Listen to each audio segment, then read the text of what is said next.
+1 improvement exam, relations and functions, part 1. Cartesian product of sets. For any two non-empty sets A and B, A cross B equal to set of all ordered pair AB such that A belongs to A, B belongs to B. അതായത് A cross B യിലെ Cartesian product of A and B denote ചെയ്യുന്നത് A cross B എന്നാണ്. A cross ബിയിലെ elements എന്ന് പറയുന്നത് ordered pairs ആണ്. അതിൽ ആദ്യത്തെ എലമെൻറ്റ് എന്ന് പറയുന്നത് ആദ്യത്തെ സെറ്റിൽ നിന്നും രണ്ടാമത്തെ എലമെൻറ്റ് രണ്ടാമത്തെ സെറ്റിൽ നിന്നുമാണ്.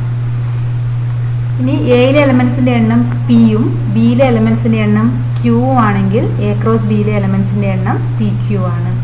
അതേപോലെ ഓർഡേർഡ് ട്രിപ്ലെറ്റ് എന്ന് പറഞ്ഞാൽ കാർട്ടീഷ്യൻ പ്രോഡക്റ്റ് ഓഫ് 3 സെറ്റ്സ് എടുക്കുന്നു. A cross A cross A എന്ന് പറയുന്നത് ordered triplet A B C. A B C എന്ന് പറയുന്ന എലമെൻറ്റ്സ് എയിൽ നിന്നാണ്. Here A B C is called the ordered triplet. Relation എന്ന് പറഞ്ഞാൽ it is a subset of A cross B ആണ്. എയിൽ നിന്ന് ബിയിലേക്കുള്ള റിലേഷൻ എന്ന് പറയുന്നത് എ ക്രോസ് ബിയുടെ സബ്സെറ്റ് ആണ്. അപ്പോൾ എ ക്രോസ് ബിയിലെ എലമെൻറ്റ്സ് എല്ലാം ഓർഡേർഡ് പെയേഴ്സ് ആണ്. അപ്പോൾ ഓർഡേർഡ് പെയറിലെ സെക്കൻഡ് എലമെൻറ്റിനെയാണ് ഇമേജ് ഓഫ് ഫസ്റ്റ് എലമെൻറ്റ് എന്ന് പറയുന്നത്.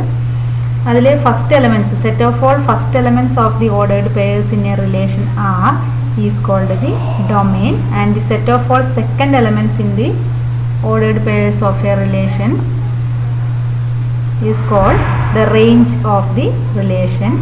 അതിലെ രണ്ടാമത്തെ സെറ്റ് എയിൽ നിന്ന് ബിയിലേക്കാണ് റിലേഷൻ എങ്കിൽ ബി ആണ് കോഡൊമെയിൻ ഓഫ് ദി റിലേഷൻ എന്ന് പറയുന്നത്. Range always subset of codomain. Next arrow diagram. Arrow diagram എന്ന് പറയുന്നത് visual representation of a relation ആണ്. നമ്മൾ രണ്ട് സെറ്റ് എയും ബിയും ഈ രീതിയിൽ മാർക്ക് ചെയ്യുന്നു. എയിലെ എലമെൻറ്റ്സ് എഴുതുന്നു, രണ്ടാമത്തേതിൽ ബിയിലെ എലമെൻറ്റ്സ് എഴുതുന്നു. റിലേഷനിൽ വരുന്ന ഓർഡേർഡ് പെയേഴ്സ് നമ്മളിങ്ങനെ ആരോ മാർക്ക് ഉപയോഗിച്ചുകൊണ്ട് ജോയിൻ ചെയ്യുന്നു. 1ൽ നിന്ന് 2ലേക്ക് എന്നുള്ളത് ആരോ മാർക്ക് കൊണ്ട് 1ൽ നിന്ന് 2ലേക്ക് ജോയിൻ ചെയ്യുന്നു. അതേപോലെ 2 to 3, 3 to 4, 4 to 5, 5 to 6. Domain എന്ന് പറയുന്നത് ആറിലെ ഫസ്റ്റ് ഓർഡേർഡ് പെയേഴ്സിൻ്റെ ഫസ്റ്റ് എലമെൻ്റ് ആണ്. 1 2 3 4 5 ആണ്. ഇതിൽ നോക്കുക ആരോ മാർക്ക് തുടങ്ങുന്ന എലമെൻറ്റ്സ് 1 2 3 4 5 6 ഇല്ല അതിൽ. അതേപോലെ റേഞ്ച് എന്ന് പറയുന്നത് സെക്കൻഡ് എലമെൻ്റ് ആണ്. ഇതിൽ ഓർഡേർഡ് പെയേഴ്സിൽ സെക്കൻഡ് എലമെൻറ്റ് നോക്കാം 2 3 4 5 6. അല്ലെങ്കിൽ ഇതിൽ നോക്കുക ആരോ മാർക്ക് എൻഡ് ചെയ്യുന്ന പോയിന്റ്സ് 2 3 4 5 6. കോഡൊമെയിൻ എന്ന് പറഞ്ഞാൽ രണ്ടാമത്തെ സെറ്റിനെയാണ്. If n of A equal to P n of B equal to Q then A cross ബിയിലെ എലമെൻറ്റ്സ് എന്ന് പറയുന്നത് പി ക്യൂ ആണ് എലമെൻറ്റ്സിൻ്റെ എണ്ണം. അങ്ങനെയാണെങ്കിൽ എ ക്രോസ് ബിയുടെ സബ്സെറ്റ്സിൻ്റെ എണ്ണം 2 raised to പി ക്യൂ ആണ്. That is the number of relations from A to B is 2 raised to P Q. അടുത്ത function. A relation is a from a set A to set B is a function if every element of A has one and only one image in B. Every element of A has one and only one image in the set B. അപ്പോൾ F എന്ന് പറയുന്നതും ഫംഗ്ഷനും ഒരു relation തന്നെയാണ്.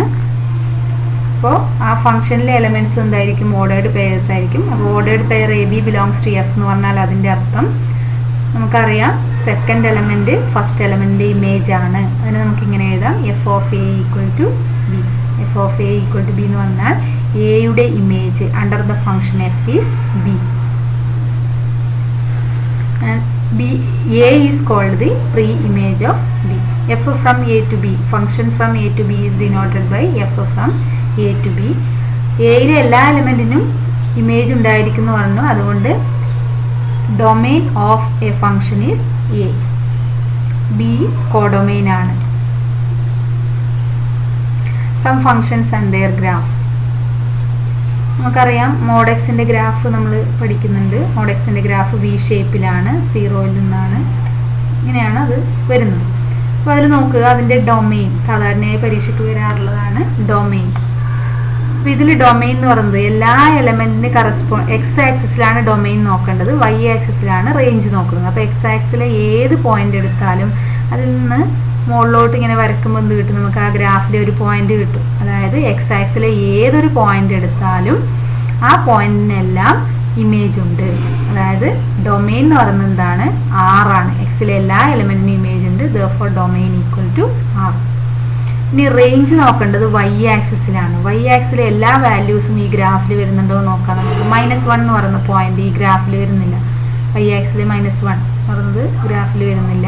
അപ്പോൾ നോക്കുക, Y axis എന്ന് പറയുന്നത് ഏത് മുതലാണ് തുടങ്ങുന്നത്? വൈ ആക്സിലെ വാല്യൂസ് 0 മുതൽ മുകളിലോട്ടാണ് ഈ ഗ്രാഫ് പോകുന്നത്. അതുകൊണ്ട് തന്നെ റേഞ്ച് എന്ന് പറയുന്നത് 0 to ഇൻഫിനിറ്റി ആണ്. അടുത്ത ഗ്രാഫ് നോക്കുക, ഇതേ വി ഷേപ്പിൽ തന്നെയാണുള്ളത്, പക്ഷെ അത് ഒരു യൂണിറ്റ് മുകളിലോട്ട് ഷിഫ്റ്റ് ചെയ്തിരിക്കുന്നു. ഒരു യൂണിറ്റ് മുകളിലോട്ട് ഷിഫ്റ്റ് ചെയ്യുന്നു. അപ്പോൾ ആ ഗ്രാഫിൻ എന്ന് പറയുന്നത് ഇത് mod xന്റെ ഗ്രാഫാണ്. അപ്പോൾ ഒരു യൂണിറ്റ് മുകളിലോട്ട് പോകുമ്പോൾ അതെന്താവും? mod x plus 1. ഈ 2 യൂണിറ്റ് ആണ് മുകളിലോട്ട് പോകുന്നതെങ്കിൽ mod x plus 2. 3 യൂണിറ്റ് ആണെങ്കിൽ mod x plus 3. അങ്ങനെയാണ് mod xന്റെ ഗ്രാഫ് മുകളിലോട്ട് ഷിഫ്റ്റ് ചെയ്യുന്നതിനനുസരിച്ച് അതിൻ്റെ ഒന്നിച്ച് +1 +2 ആ രീതിയിൽ മുകളിലോട്ട് ആഡ് ചെയ്യുന്നു. അപ്പം ഇതിൻ്റെ ഡൊമെയിൻ എന്ന് പറയുന്നത് നേരത്തെ പറഞ്ഞ അതേപോലെ തന്നെ ആറാണ്. ഇനി റേഞ്ച് എന്ന് പറയുന്നത് എന്ത് വരും? വൈ ആക്സിൽ നോക്കണം. ഏത് മുതലേ? ഇതിൽ 0 മുതൽ മുകളിലോട്ടാണ്, ഇതിൽ 1 മുതൽ മുകളിലോട്ടാണ്. അപ്പോൾ ക്ലോസ്ഡ് അറ്റ് 1 ഇതിൻ്റെ ഒരു വാല്യൂ ആണ്. അതുകൊണ്ട് 1 to ഇൻഫിനിറ്റി. അടുത്തത് താഴോട്ട് ഷിഫ്റ്റ് ചെയ്യുന്നു. ഈ mod x എന്ന് പറയുന്ന ഫസ്റ്റ് ഗ്രാഫിനെ താഴോട്ട് ഷിഫ്റ്റ് ചെയ്യുന്നു. മുകളിലോട്ട് പോകുമ്പോൾ ആഡ് ചെയ്യണം, താഴോട്ട് പോകുമ്പോൾ മൈനസ് ചെയ്യണം. ഒരു യൂണിറ്റ് ആണ്, 0യിൽ നിന്ന് ഒരു യൂണിറ്റ് ആണ് താഴോട്ട് ഷിഫ്റ്റ് ചെയ്തത്. അതുകൊണ്ട് mod x -1 ആണ് ഇക്വേഷൻ. 2 യൂണിറ്റ് ഷിഫ്റ്റ് ചെയ്താൽ mod x -2. 3 യൂണിറ്റ് ആണെങ്കിൽ mod x -3 ആണ്. ഇതിൻ്റെ ഡൊമെയിൻ എന്തായിരിക്കും? 6 തന്നെയാണ്. റേഞ്ച് എന്ന് പറയുന്നത് ഏത് മുതൽ വന്നു? വൈയിലെ വാല്യൂസ് -1 മുതൽ മുകളിലോട്ടാണ് ഗ്രാഫ് പോകുന്നത്. therefore closed at -1 open infinity. അപ്പോൾ നേരത്തെ പറഞ്ഞത് നമ്മൾ mod xന്റെ ഗ്രാഫ് മുകളിലോട്ടും താഴോട്ടും ഷിഫ്റ്റ് ചെയ്യുന്ന കേസാണ്. ഇനി നമുക്കിതിനെ ലെഫ്റ്റിലേക്കും റൈറ്റിലേക്കും ഷിഫ്റ്റ് ചെയ്ത് നോക്കാം. mod xന്റെ ഗ്രാഫാണിത്. ഡൊമെയിൻ റേഞ്ച് നമ്മൾ നേരത്തെ പറഞ്ഞു. ഈ mod x എന്ന് പറയുന്ന ഗ്രാഫിൽ നമ്മൾ ഈ പോയിന്റിലേക്ക് ഷിഫ്റ്റ് ചെയ്യുന്നു, ലെഫ്റ്റ് സൈഡിലേക്ക് ഷിഫ്റ്റ് ചെയ്യുന്നു, അതായത് ഈ രീതിയിൽ. അങ്ങനെയാവുമ്പോൾ അതിൻ്റെ ഇക്വേഷൻ എന്ന് പറയുന്നത് മോഡുലസ് ഓഫ് x plus 1 ആണ്. നേരത്തെ mod x plus 1 എന്നുള്ളതായിരുന്നു. മുകളിലോട്ട് പോകുമ്പോൾ ലെഫ്റ്റിലേക്ക് പോകുമ്പോൾ എന്തുവരും? മോഡുലസിനകത്താണ് നമ്മൾ ചേഞ്ച് ചെയ്യുന്നത്. x plus 1 x ആക്സിലാണ് മാറ്റം വരുന്നത്. അതുകൊണ്ടാണ് മോഡുലസ് ഓഫ് x plus 1. ലെഫ്റ്റിലേക്ക് പോകുമ്പോഴാണ് പ്ലസ്, റൈറ്റിലേക്ക് പോകുമ്പോൾ മൈനസ് ആണ്. ഓർത്ത് വെക്കുക. മറ്റേതിൽ മുകളിലോട്ട് പോകുമ്പോൾ പ്ലസ്, താഴോട്ട് പോകുമ്പോൾ മൈനസ്. ഇത് ലെഫ്റ്റിലേക്ക് പോകുമ്പോൾ പ്ലസ് ആണ്, റൈറ്റിലോട്ടാണ് ഷിഫ്റ്റ് ചെയ്യുന്നതെങ്കിൽ മൈനസ് വരും. ഇനി ഇതിൻ്റെ ഡൊമെയിൻ റേഞ്ച് നോക്കാം. ഡൊമെയിൻ 6 ആണ്. റേഞ്ച് എന്ന് പറയുന്നത് 0 മുതൽ ഇൻഫിനിറ്റി ആണ്. ഇതിൽ ഡൊമെയിൻ എന്ന് പറയുന്നത് 6 തന്നെയാണ്. റേഞ്ച് 0 മുതൽ ഇൻഫിനിറ്റി വരെ. ഇതിലും ഡൊമെയിൻ 6 ആണ്. റേഞ്ച് എന്ന് പറയുന്നത് വൈ വാല്യൂ 0 മുതലാണ് ഇത് തുടങ്ങുന്നത്, അല്ലേ? ഈ പോയിന്റ് എന്ന് പറയുന്നത് 1 0 ആണ്. 0 മുതൽ മുകളിലോട്ടാണ് പോകുന്നത്. therefore range is 0 infinity.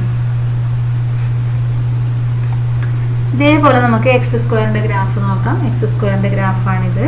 അപ്പോൾ x² ഡൊമെയിൻ എന്തായിരിക്കും? എല്ലാ വാല്യൂസിനും കറസ്പോണ്ടിങ് ആയിട്ട് നമുക്ക് x² കാണാം. ഡൊമെയിൻ 6 ആണ്. റേഞ്ച് എന്ന് പറയുന്നത് 0 മുതൽ മുകളിലോട്ടാണ്. അതുകൊണ്ട് 0 ഇൻഫിനിറ്റി, ക്ലോസ്ഡ് 0 ഓപ്പൺ ഇൻഫിനിറ്റി. അതേപോലെ മുകളിലോട്ട് ഒരു യൂണിറ്റ് ഷിഫ്റ്റ് ചെയ്യുമ്പോൾ എന്ത് വരും? Equation x² plus 1. താഴോട്ടാണ് ഷിഫ്റ്റ് ചെയ്യുന്നതെങ്കിൽ x² minus 1. അപ്പോൾ എന്തായിരിക്കും? അതിൻ്റെ ഡൊമെയിൻ 6 ആണ്. റേഞ്ച് എന്ന് പറയുന്നത് 1 to ഇൻഫിനിറ്റി ആണ്. Closed at 1 open infinity. അതേപോലെ താഴോട്ട് ഷിഫ്റ്റ് ചെയ്യുമ്പോൾ x² minus 1 ആണ് ഇതിൻ്റെ ഇക്വേഷൻ. അതിൻ്റെ ഡൊമെയിൻ 6 ആണ്. റേഞ്ച് എന്ന് പറയുന്നത് ക്ലോസ്ഡ് അറ്റ് -1 ഓപ്പൺ ഇൻഫിനിറ്റി. -1 മുതൽ മുകളിലോട്ടാണ്. അടുത്തത് ഇതിനെ ലെഫ്റ്റിലേക്ക് റൈറ്റിലേക്ക് ചെയ്യുമ്പോൾ ലെഫ്റ്റിലേക്ക് പോകുമ്പോൾ പ്ലസ് ചെയ്യണം. അപ്പോൾ x plus 1 ഹോൾ സ്ക്വയർ. ലെഫ്റ്റിലേക്ക് പോകുമ്പോൾ ഇതിൽ ഡൊമെയിൻ എന്ന് പറയുന്നത് 6 തന്നെയാണ്. റേഞ്ച് 0 മുതൽ ഇൻഫിനിറ്റി വരെ. ഇതിലും റേഞ്ച് എന്ന് പറയുന്നത് 0 മുതൽ ഇൻഫിനിറ്റി വരെയാണ്. ഡൊമെയിൻ 6 ആണ്. റൈറ്റിലേക്ക് ഷിഫ്റ്റ് ചെയ്യുമ്പോൾ മൈനസ് ചെയ്യാം. x - 1 whole square.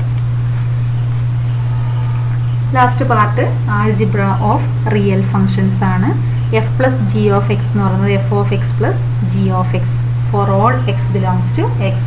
f minus g of x equal to f of x minus g of x. f into g of x equal to f of x into g of x. f by g of x equal to f of x by g of x provided g of x not equal to 0 for all x belongs to x. ഇത്രയാണ് നമ്മൾ relations and functions എന്ന് പറഞ്ഞ ചാപ്റ്ററിൽ പഠിക്കുന്ന പ്രധാന points എന്ന് പറയുന്നത്. ഇനി അടുത്ത പാർട്ടിൽ നമുക്ക് ഈ ചാപ്റ്ററിൽ നിന്ന് വന്നിട്ടുള്ള ക്വസ്റ്റ്യൻസ് ഡിസ്കസ് ചെയ്യാം.